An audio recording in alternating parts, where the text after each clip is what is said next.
The growing conversation around menopause has led to the government calling it a priority area and committing to investing £25 million into nationwide women's health hubs. But the Menopause All-Party Parliamentary Group say this is not enough and wants all women over 40 to be offered menopause checks every 5 years by their GP. Amrit Birdie has more.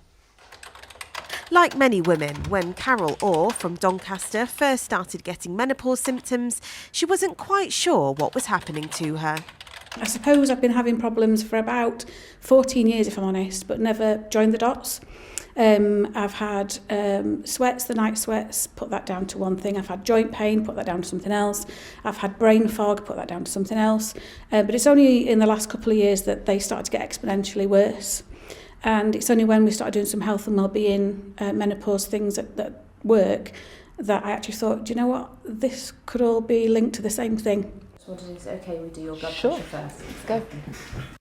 Women often report feeling blindsided by their menopause symptoms, according to Dr Claire Phipps, who has pushed to introduce regular menopause checks for patients at this private clinic.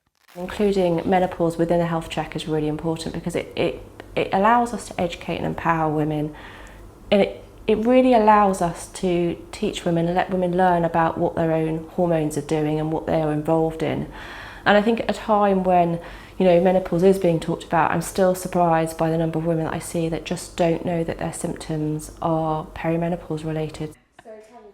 For Claire's patients, regular checkups to talk specifically about menopause symptoms have been life-changing.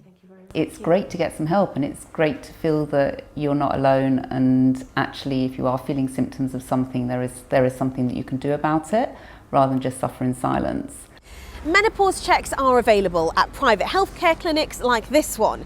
They're not yet readily available as a service on the NHS, but there are people campaigning for that to change, and they want it to change soon.